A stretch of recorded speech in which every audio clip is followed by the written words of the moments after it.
Welcome to the Left Hooks podcast. I'm James. I'm This is Dan. Dan. Obviously, we're joined by ex-pro Dan Morley. Just Can you just give us a bit of a brief introduction about yourself, Dan? Yeah, so I have had 9 pro fights. People will probably, if they know me from my Instagram channel, where I've obviously done videos on lots of the old fighters. And yeah, I've been boxing for 15 years. Um, and I'm still within boxing, where I'm not fighting anymore. I'm not completely writing my fighting career off, but yeah, just enjoying the ventures outside of the ring now. Very nice, very nice. So I think my first question for you then, Dan, is where did it start, or how old were you when it all started, and what was the driver and why boxing? Because we tend to see boxing as sort of like a sport for those who don't really do team sports. They're either super athletic and great at everything, or they like the individual aspect of the sport where all the responsibility is on themselves. So I just wondered where it really started for yourself.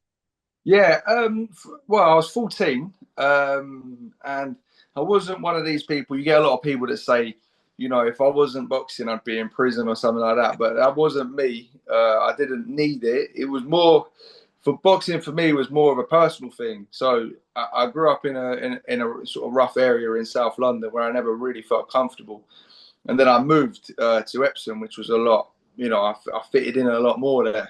And it was when I moved to Epsom that I found a boxing gym. My friend Luke Clark was going to the gym, and my mum and dad always raised me playing sports. I loved football, I loved cricket, rugby.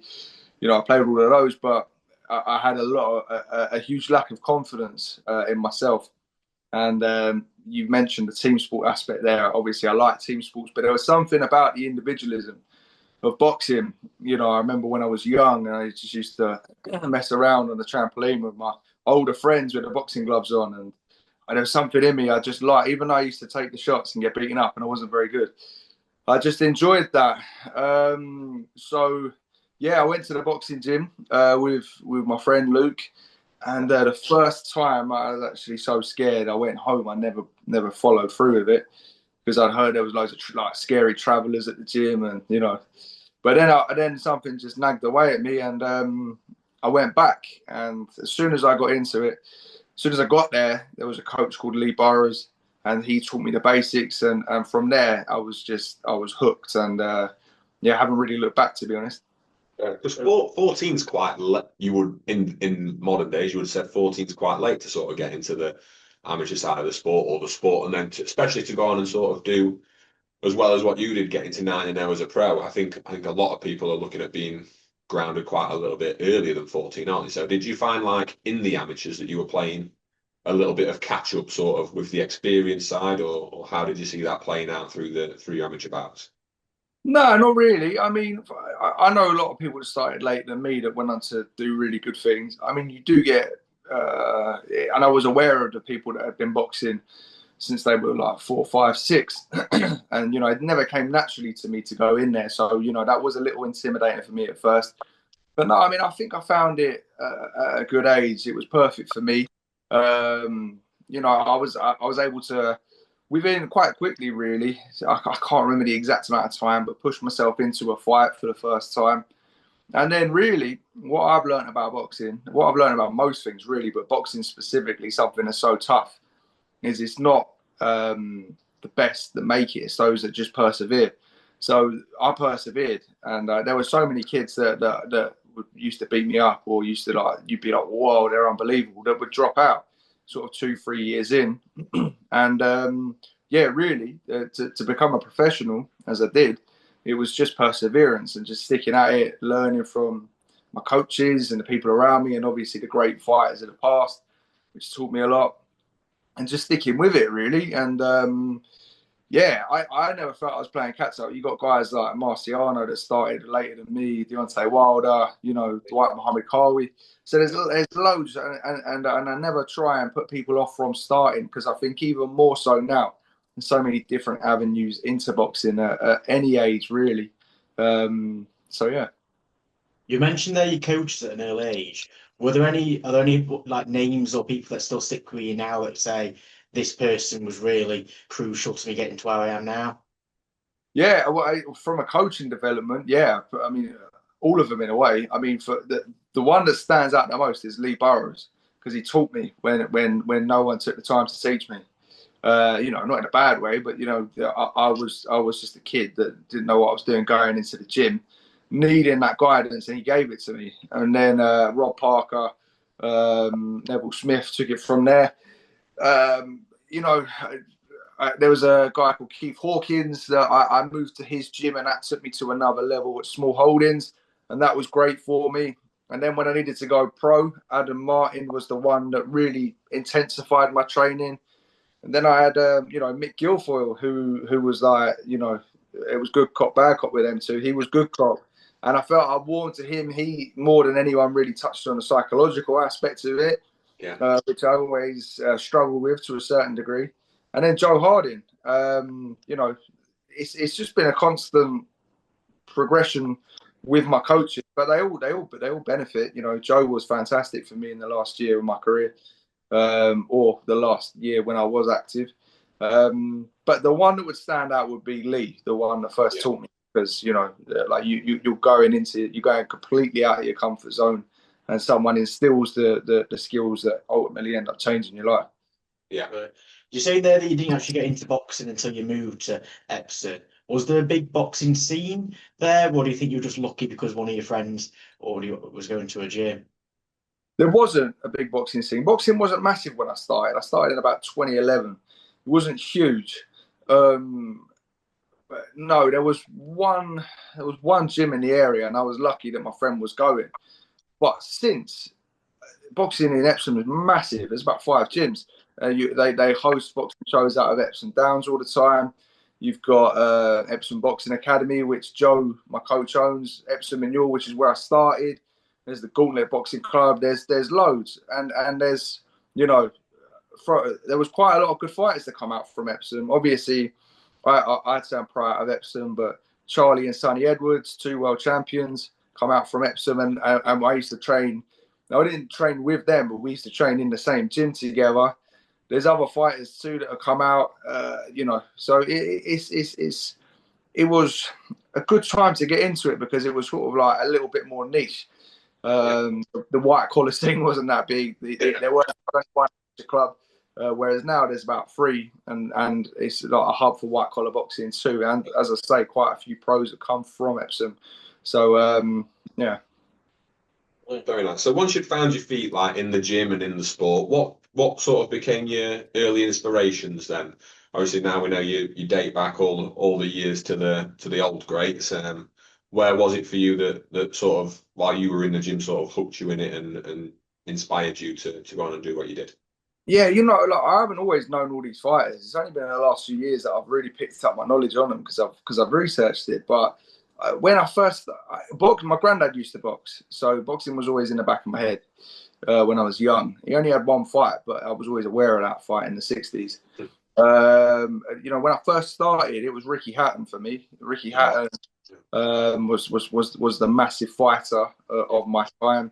Remember David Haye, Amir Khan, Joe Calzaghe. You know, it was kind of that era that I grew up in. Yeah, it was a bubbling British scene back then, weren't it? Really, with those lot knocking about.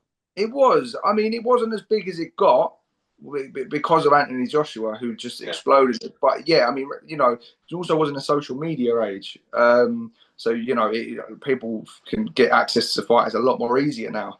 But it was a brilliant scene. And I remember, I think this had a huge influence on me, to be honest, looking back. But there just were old pictures on the wall of like Henry Cooper and Mike Tyson, and you know, like they don't go anywhere near as back as I do now. But I always used to look at them, and yeah, you know, they caught my interest. So I was always interested in that history side of it. I was always interested in fighters that had done great stuff. And the first boxer I sort of latched onto initially was Darren Barker. Yeah, because, you know what? I was quite similar to that one as well. Yeah. Yeah, he was Chelsea. He was a Chelsea fan. He's the first fight I ever watched all the way through when he Domenico Spada. And then, you know, I started learning the left hook from Ricky Hatton, watched the fight, Mickey Ward.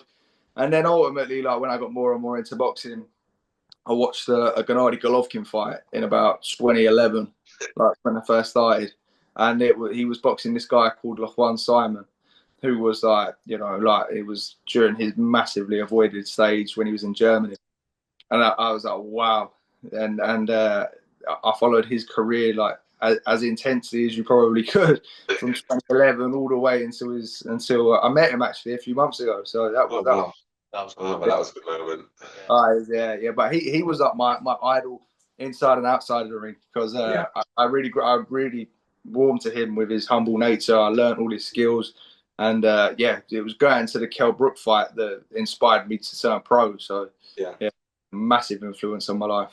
Yes. So talk us through then that first stretch as a pro. I reckon, what was it like balancing all the training, the promotion, everything? So it's a different time to now when promoters much bigger roles. How was it for yourself? Yeah, I mean, well, I turned pro in 2018, so I was 21 years old. So it was pretty buzzing, to be honest. The scene was pretty buzzing. You had Joshua on top of the world. Fury was coming back. People were interested in boxing at the time. I didn't have an illustrious amateur career. So, my style never really suited the amateurs. I boxed a lot of good fighters. I boxed about a dozen either national champions, Olympic medalists, or future pros.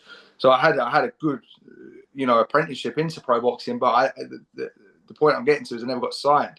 So I had to go and do it on the small hall shows and work on the side. So, I never went to uni. I just worked. So it was hard. I mean, I was working on building sites. I was working as a postman. I used to work at the airport. I used to be a baggage handler. I did loads. I used to work behind bars. So I do all of that alongside my career. But balancing it held my career back because I'd have to work, sort of at least part-time, at least 20 hours a week, but usually full-time. So that was difficult. But when I was doing the 4 rounds, you can sort of semi-get away with it whilst you're learning your craft. Selling the tickets was difficult as well. People don't realise that you have to do all of your own promotion. I didn't have a big social media then either. Yeah.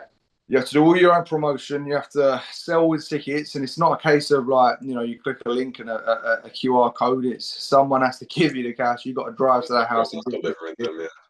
Yeah, and it's getting worse now because the prices have just risen. But you used to have to sell about 60 tickets to cover all of the expenses for a fight. Now it's like 100 minimum. It's crazy, but. So that was all right. I mean, it's a good learning experience for me. I had about 6 fights within the first year and a half to push on doing that. I didn't make any money, but I had a few sponsors helping me. And then I signed for a title fight, and then COVID hit, and it was just like, fuck. It was the worst time for me, to be honest. But So that was a crazy time for the sport, weren't it? Obviously, a crazy time for the whole world, weren't it? But in terms of boxing, with the social distancing rules and everything like that, it was a killer, weren't it, for every single person that would take part in the sport in any sort of level, really. But sort of then, obviously, when COVID came for you, how did that then sort of change your outlook on boxing, either as a career or as a sport or anything like that? Yeah, I mean, it killed my career for 2 years, like just as it was about to take off, which was really annoying. And I never really picked up the momentum since, to be honest, because I've only had 3 fights since 2020, or since 2019. Which part of that is through choice, part of that is because of just bad luck, and another part because of COVID. But yeah, for me, COVID hit me right just as I was about to excel. Which fight were you going to fight for, Dan? What had you signed for? Only the Southern area, but it was the first one. And I signed for that fight, and it was about 2 weeks out that it got cancelled. But COVID was actually a blessing and a bit of a curse for me, because it was where I got really good, and it was where I got burnt out from the sport, because I still trained all throughout the years. I trained 6 days a week, but I trained with like Adam Booth and his fighters. So Josh Kelly, Abbas Barral, who's just won the WBA super welterweight title, Harlem Eubank, Mick Conlon, who was training for like the Lee Wood fight and stuff, Shannon Courtney title fight behind closed doors. You know, so the guys with the big promoters were still getting paid, but I was training and helping all of those guys for their fights without anything on my mind for 2 years. It made me a great fighter. You know, I sparred like Lewis Crocker and all of those names I just mentioned like loads of times. But it burnt me out because I was just training for nothing. But coming out of COVID, you know, they were offering me fights, and I'd say yes to most of them, but there was some that was just stupid, like, you know, 3 days notice against someone that you wouldn't fight on 3 days notice. You know, when you're in a global pandemic. But they offered me a tough fight against Lewis Isaacs, which was for the Southern Area title. And I was like, yes, just take it straight away. And then for whatever reason, they took it down to 10 rounds to 8 rounds, made it an eliminator. And I won that, and then they let someone else box for the title. So it's just like, There were like 3 eliminators for 1 belt. So but it was good for me because it made me a much better fighter. It gave me the time to just get down and train. But you know, I was training very, very, very, very hard with no payoff, and that became a bit of a theme towards that part of my boxing career. Do you think then that obviously the different aspects of there, especially when COVID getting burnt out, the financial side, do you think that they were the same motivators to then go into a bit more of the social media that you're doing now, or do you think it was just a natural progression? You know, no, it was definitely a motivator. I mean, it's a funny one, boxing, because when I started, it was more for confidence. It wasn't. I never wanted to be a world champ. I never, you know, and I've always been aware of the dangers of it. You know, I do all these videos of the fighters, and their stories are amazing. You're like, wow.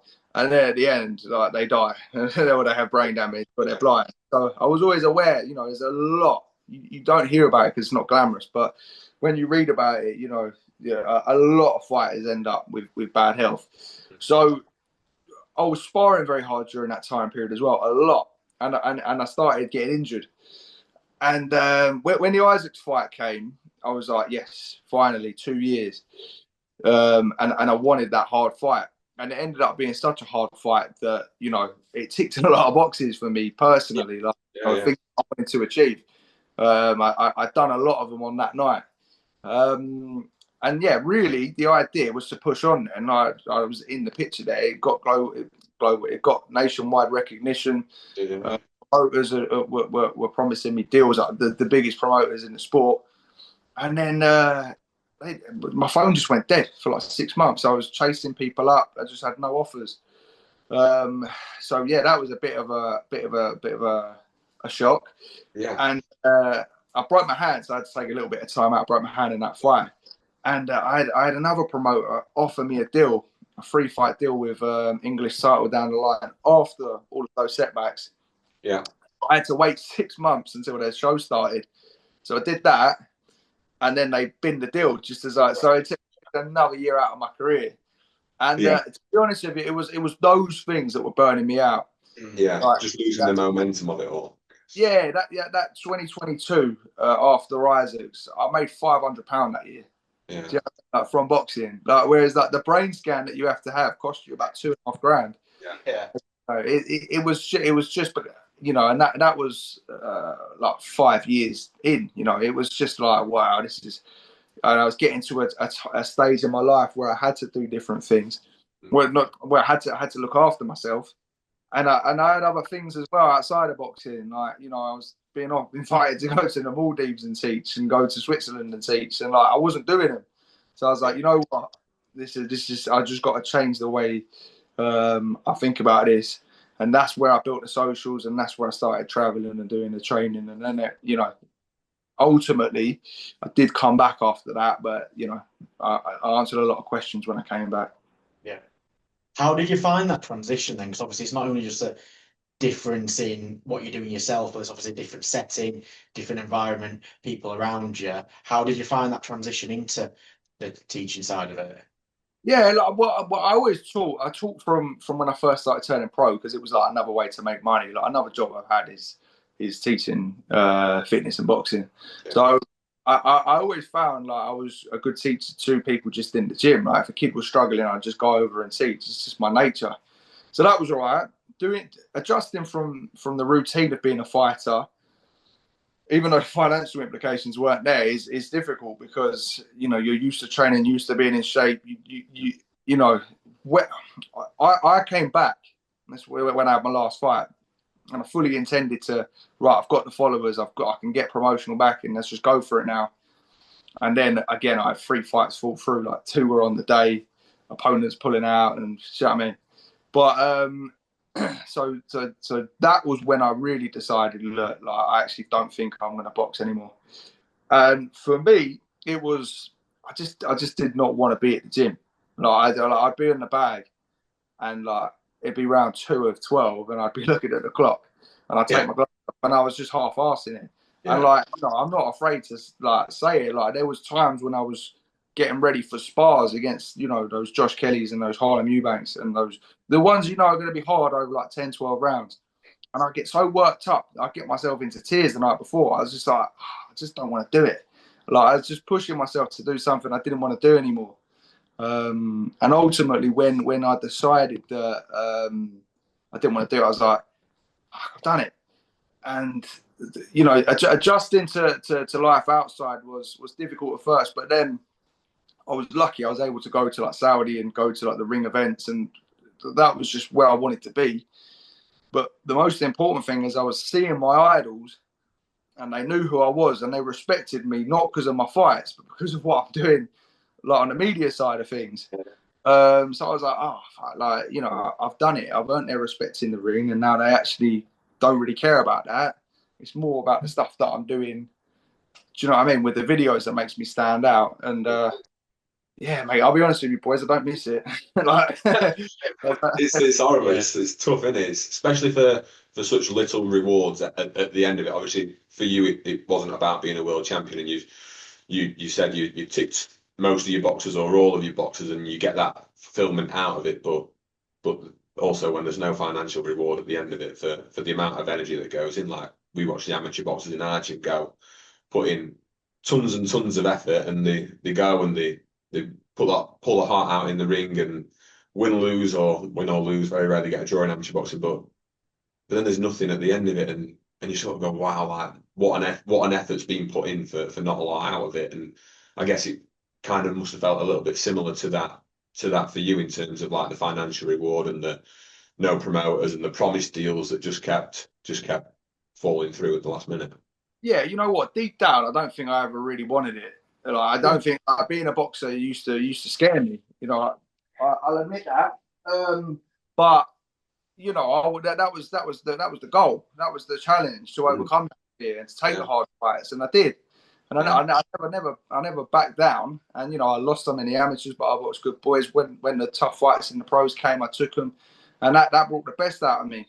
But I posted a picture the other day actually of when I beat Isaacs, and like I wasn't a very animated person in the boxing world. I'd never trash talk, or I'd never like jump and celebrate.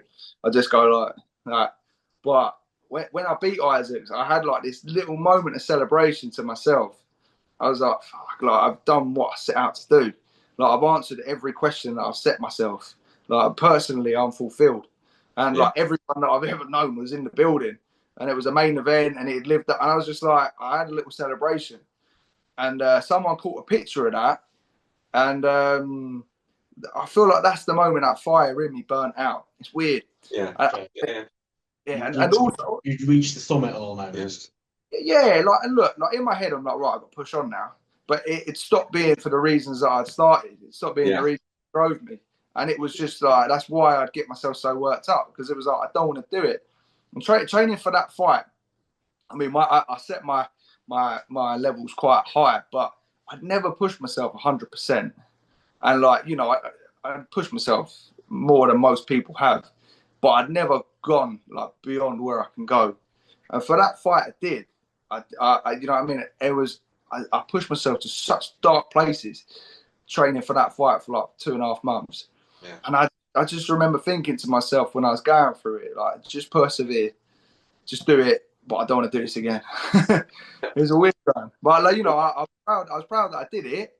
But you know, it was hard. It was 100 rounds of sparring, those names I mentioned, in 5 weeks or something. You know, running every 4 times a week, early in the morning, just everything you have to do. I sort of thought, I know I can do it, but I don't want to. Was there a moment then? Obviously, there you're saying about the reasons why you got into it. At the start, it was just about a bit of confidence, but then obviously, then the times when all your heroes knew you and recognised you. Was there probably a moment in the entire journey you'd pick out where you felt, "Wow, this is the environment I belong in. This is what I was made to do," sort of thing? Yeah, you know what? Yeah, I always doubted myself as a boxer, but like I never ever got shown up by anyone I ever boxed in a fight or in sparring. But there was always that element of fear. Obviously, you know, something you can die in. But you know, like and I was so proud how I pushed that and pushed that and pushed that and pushed that until like I'd got to where I wanted to get to, and I'd done things I never thought I'd do. But even then, like there was always there. But with what I'm doing now, like with historical stuff, like covering the analytics of the game, the technique of the game, the old fighters. You might come across arrogant, but I don't think there's anyone that does it better than me. Like that covers everything in that regard. I think that a lot of the media are quite biased, or they have their own agendas, or they haven't put in the work. And it's not a competitive thing in me, but I just do think that, you know, there's lots of people that know their stuff, but they can't portray it in the way I feel I can. Sorry, carry on. I was going to say, I think it's a testimony to you that you've got people like Teddy Atlas calling, like promoting your name and saying how good a job you're doing. Like Teddy Atlas don't give out praise for free. Do you know what I mean? He gives praise where it's due, and to reference you and the work that you're doing, I think is a massive testimony to you and the fact that it is great work that you're putting out there and stuff like that. Like I listen to Teddy Atlas. I listen to Teddy Atlas call your name out and say how well you're doing. I go, fucking hell, that's to me that's like massive praise. You know what I mean? Mate, and me, mate, like he's done it 4 times. Every time I see it, I'm like, what? Yeah. Like, you know, I mean, I met him a few times, and like he was one of the ones I wanted to meet because I used to play Fight Night all the time, and like it was his voice I grew up with. I told him as well. I was like, and he just laughed. But no, like, you know, and it's all I do. So that's where the confidence stems from. And in answer to your question, was there a moment in which I felt uncomfortable here? I was lucky. I got invited to that Ring Magazine event, and I didn't even know what it was. And then I just saw Janabek walk past and Francis and Garner. I was like, "Oh, this is going to be good." And then like you're just in a room with pretty much everyone. And I went up to a few people, like, you know, like Carl Froch and like Roberto Duran, and like they knew who I was, and I was like, "What?"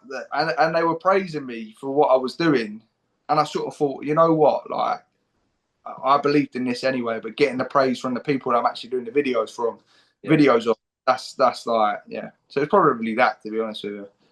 Would you say as well, and that's probably the most rewarding part of this latest chapter? Not only meeting the people, but then that praise as well that comes hand in hand with it. It's not the praise. I'm not like getting praise from someone like that is class. Do you know what I mean? Like, because it's like, yeah, your idols. It's not the praise. It's just that I thought, like, you know, I believed in that. I believed that myself. But obviously, you know, I'm just, people that watch my channel will know me for the channel, but like, I'm not my channel. I'm me.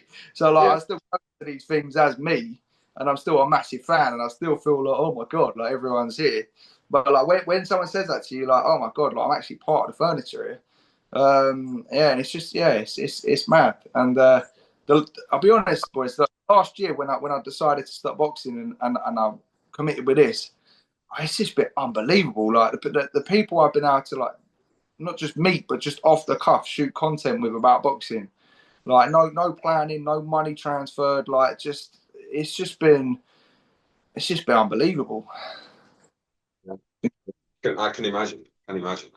Yeah, I think you're doing a great job. Like it makes me. It's gonna sound a bit weird, but it makes me chuckle in the gym a little bit because we have the young lads in doing the amateurs, and you say, "Oh, have you watched XYZ who might be from the 80s or 90s, and they go, oh, I've never heard of him, and I go, oh right, and then they'll go, but I have seen this video on Dan Morley's page, and I go, oh right, yeah, like class, like obviously like these boys don't know all the fighters that me and you would have probably grown up watching or got into as we got into the sport, but they know an awful lot of stuff through following you and watching your page and stuff like that. So I think it's massive in terms of like the work that you're putting out in highlighting all the greats and all the previous generations and even your list of top bouts and top fighters and top fights to watch and stuff like that. And it gives these young kids who probably don't have the reference points to go back to, but almost it just goes, right, can go and watch all of these or can go and learn about all these fighters and stuff like that. And I think it's great sort of the work that you're putting out in that regard, in helping the next generation coming through,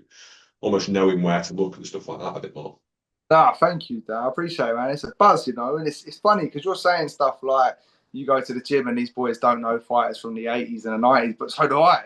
And like, Yeah. you know, they just tell me to shut up. I'm like, oh, you don't know so and so. Like all my mates, so no one talks to me about it. Do you know what I mean? Like, no one panders to here, and I wouldn't want them to. But like when I hear stuff like that, there's people reciting the page. It's like, whoa, fair enough. And you know, like it's like my girlfriend said something that sort of stayed with me because my obsession now is Harry Greb. Like I just and she was like, he'd be very proud of you for what you're doing. And I was like, what? I was like, what? I thought about it. I was like, that's quite heavy, that. But no, I like, you know, these. I am aware that my page is a base so people can learn boxing. That's what it's intended to be. But the media should be doing that. It should be out there, and you know, in doing that, you know, in what I've done, I've seen how boxing's been covered over history, and this is one of the first eras in which the history doesn't get talked about, because you had guys like Max Kellerman who's sort of changed the way he talks lately, but he would talk about the old fighters, Jim Lampley, Bert Sugar, Nat Fleischer. You know, that they would all talk about that history's great, but this social media era is the first era in which history just gets dismissed. That it's all about what's here, what's now. Or the sport has evolved to the part where fighters before the 90s wouldn't like. It's just not true, and it's a failure in the media that they're not covering history of this sport. Do you know what I mean? Like if you ask someone in the media their greatest of all time, they'll say Muhammad Ali, but then in the same breath they'll say like, oh, but you can't put fighters from the 60s here because, do you know what I mean? So they're not putting the work in to teach people, and I think the sport is suffering because of that. So do you almost feel like now sort of a bit of a responsibility to sort of carry that on and keep promoting these greats? Oh, mate, without a doubt, because what they've done is unbelievable. Like I've done it. Like I know how hard it is to get yourself up for sparring. Like so to go out and fight 50 times a year. Like I can't imagine how hard to go and have to deal with like the racial tensions in the 1920s and win a title, and dominate when like the country wants you dead and stuff like that is just from a century ago. You can't get your head around how difficult these people's lives were, and they still went on to achieve stuff no one's achieved since. And I mean, you know, I don't talk about your regular, you know, British area or British champion. Every guy I talk about, and that's not a disrespect to fighters at that level, but every guy on that page is like a serious guy. Like their stories need to be known because it was incredible, you know. Do you feel that is then the main task at hand, that obviously not only spreading that knowledge and education, but then also holding, like you're saying, the media accountable for not doing it themselves? Oh, mate, 100%. And look, I need a job in the media to absolutely blow my page up. Do you know what I mean? So I ain't gonna slag everyone. But you know, like I was watching an interview with Floyd Mayweather the other day. I wasn't watching it. Someone sent it to me, and I posted about it. And Floyd is like undeniably in sort of Western culture. I'd say sort of in Asia, it'd be Pakistan, but the most influential boxer of the last 15 years, right? People listen to what he says. Not everyone, but you know what I mean, especially the youth. Yeah. you know, the interviewer was asking him questions, and he was answering in this really sort of arrogant, almost put on way, like he never beat more world champions than me. He never did this. He never did this. And I think that's terrible. I think it's had a terrible effect because in treading down on all of the greats to promote his own thing and doing it with misinformation like the world champions, you know, the interviewer should have said, well, you know, there were less world champions in that era. You know what I mean? Just so people understand. Because now on my page, I get loads of people say, oh, but he never beat more world champions. Oh, you know, that they were terrible. And yeah, I feel like it is the media's job to teach that stuff so people don't get sort of brainwashed by misinformation. You mentioned there briefly about a quick joke about saying you need the media to then promote it. Do you see then as the appropriate next step for the page and everything just a bit more widespread, get picked up by someone, or what do you see the next step for it being? Yeah, I mean, it's you know, it's natural. It's the page, fortunately, has just grown naturally.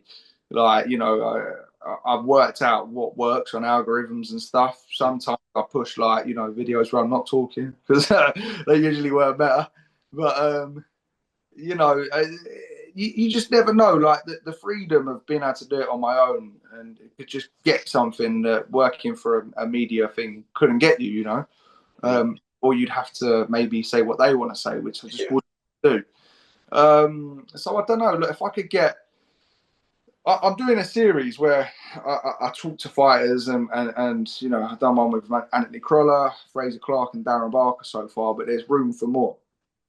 That kind of stuff's difficult for me to do alone because it's me. You know what I mean? Whereas working for a company could open those doors for me. And as long as I'd have the creative freedom to do the way I wanted to do it, that would be unbelievable. But what I wouldn't want to do is join a company or work on behalf of a company and have to say what they want me to say. Yeah. Have to want me to cover because, you know, that I think that is the problem at the moment. One of the problems in boxing. Yeah, quick fire. Yeah, so we've got a couple of quick fire questions though, just to finish here. Dan, if that's good with yourself. That's off with. Yeah, first one. Obviously, we know you like to reminisce about the old greats. But who out of the current generation or the current active generation or last 10 years or so do you see as someone who will be spoken about in the next 100 years? Well, it'd be the top three. It'd be out of those three because I can't really pick a stand apart. I mean, what they've all done is amazing. Terence Crawford, 3-division undisputed champion. That's nuts. You got Inoue, who gets so underrated and it drives me mad, but he's cleared through 5 divisions, skipping one. He's beat more world champs than the others. And he's just always the best available. And Usyk, because likewise, he's challenged himself and he always fights the best available. So it'd be those three, I would say. You'd probably mention at least a couple of names there again there, but if you had to pick a current pound for pound top 5, who would you say? The number one you can change between the three of them. I mean, right now you probably say Terence Crawford because of the win cup, but before that it would be Usyk. But overall, I mean, Inoue's just beat Akhmadaliev, who was like one of the best fighters in the smaller division. He's 12-0 him. So, you know, put them in your top 3 however you want. Probably Crawford 1 right now.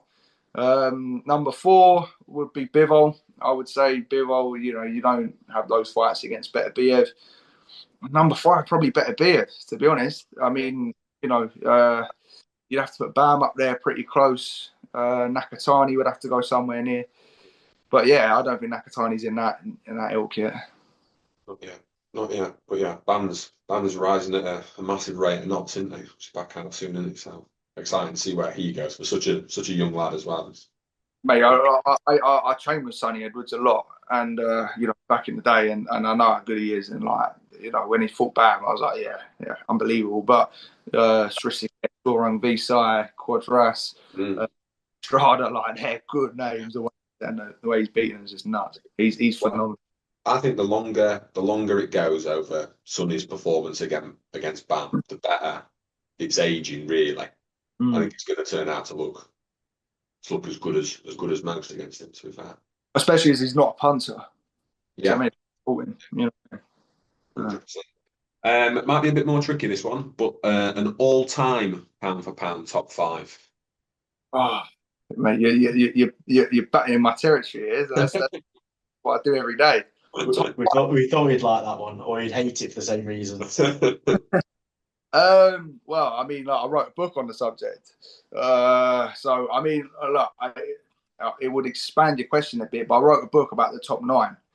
And the reason is I think there's 9 that could have a claim to number 1. Yeah. So the 9 would be Sugar Ray Robinson, Henry Armstrong. That would be 1 and 2. Number 3 would be Harry Greb. Number 4, Sam Langford. And number 5, put it between Muhammad Ali, Joe Louis, Ezra Charles, Willie Pep. Yeah, it would be those boys probably.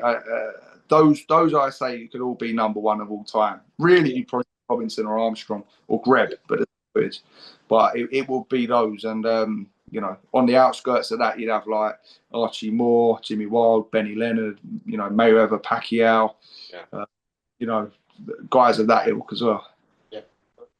As a team here, we're going to be starting a little Left Hooked Hall of Fame. So we've been asking the guests for 2 inductees. So if you had to pick 2 people from any era or any weight class that you'd like to induct into our new Hall of Fame, who would you pick?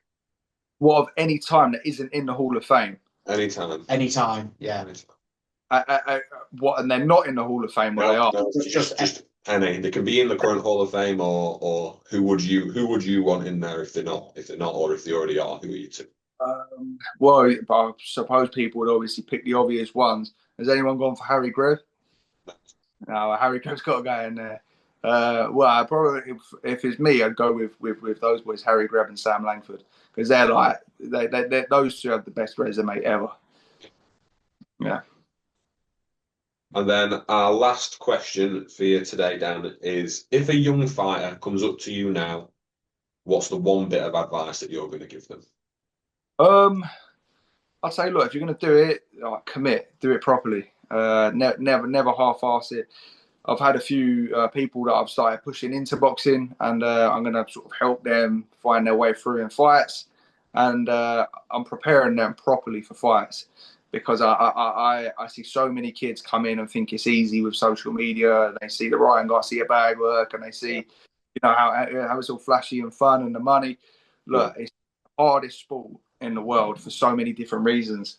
It can have so many benefits, but you've got to give it all you got. And you know, ultimately, if you don't want to do it, don't do it. Yeah. Brilliant. Thank you. So thank you very much for the time, though, Dan. It's been an absolute pleasure speaking to you. Yeah, it's been great. Really enjoyed that one. No, boys, thank you. I appreciate it, man. Thank you very much. It's a pleasure. Yeah. Thanks. Keep up all the good work as well. I'm a massive fan of the page, so I'll keep following closely. Top man, Dan Jones. Thank you very much, boys. I appreciate it. Cheers, Dan. Have a nice one, one. mate. Thanks for that. I appreciate your time today. No worries, boys. I'll let you go.